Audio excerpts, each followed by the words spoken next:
ये एक अजीब आदमी था। रोजाना लोगों के घरों में दाखिल होता, लेकिन चोरी करने नहीं, कुछ अलग ही मकसद था इसका। वो घर में दाखिल होता, दीवार पर लगी फैमिली फोटो देखता, फिर इस तस्वीर के साथ अपनी एक तस्वीर खींचता, ऐसे जैसे वो उनका ही हिस्सा हो। फिर वो बाथरूम में जाता, उनका टूथब्रश इस्तेमाल करता और फ्रिज में जो खाना जल्द खराब होने वाला होता वो खा लेता। लेकिन जाने से पहले वो तमाम गंदे कपड़े जमा करता और इन्हें एक एक करके धोता, ऐसे जैसे वो किसी का वफादार मुलाजिम हो। अब तक वो 150 से ज्यादा घरों में दाखिल हो चुका था, लेकिन कभी पकड़ा न गया, क्योंकि इसका तरीका था सादा मगर होशियार। वो जिस घर को निशाना बनाता, इसके दरवाजे पर एक फ्लायर चिपका देता। अगर वो फ्लायर कई दिनों तक वैसे का वैसा रहता, तो मतलब था घर वाले बाहर गए हैं। बस फिर वो अंदर दाखिल हो जाता। वो आंसरिंग मशीन सुनता ताकि जान सके कब घर वाले वापस आएंगे, और तब तक वो अपने अजीब मगर परामन मामूल में लगा रहता।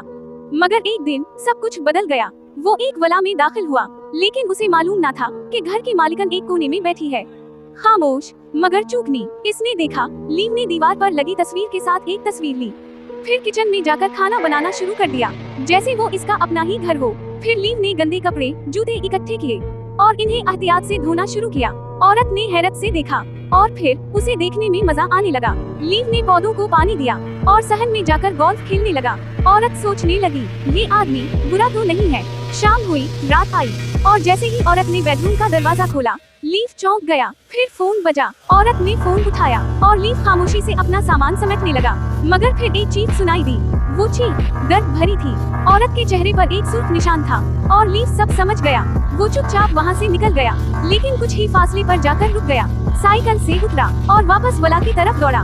वो औरत को ढूंढता रहा और फिर बाथरूम के दरवाजे तक पहुंचा, जहां वो औरत रो रही थी। जब वो बाहर निकली, दरवाजे पर एक साफ जोड़ा रखा था। लीव की तरफ से वो कपड़े बदल ही रही थी कि उसका शौहर आ गया और हसबे मामूल चीखा चलाया, इसे मारा बहुत बार। लीव का खून खोल उठा।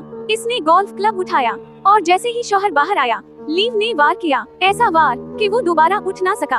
औरत खामोश खड़ी देखती रही। लीव ने उसकी तरफ देखा, फिर दरवाजे की तरफ बढ़ा, लेकिन औरत इसके पीछे दौड़ी और साइकिल के पीछे बैठ गई। लीव ने कुछ ना कहा, बस साइकिल चलाई और दोनों रवाना हो गए। अब वो दोनों साथ काम करते थे। औरत फ्लायर चिपकाती, लीव नलकियां ठीक करता, वो कपड़े धोती, लीव तस्वीरें लेता और औरत खामोशी से इसके साथ खड़ी होती। फिर एक रात एक जोड़ा अचानक वापस आ गया। इन्हें लगा कोई बेडरूम में है। शौहर जो बॉक्सर था दस्ताने पहन कर दौड़ा, मगर बीवी ने रोका, क्योंकि घर से कुछ भी चोरी नहीं हुआ था।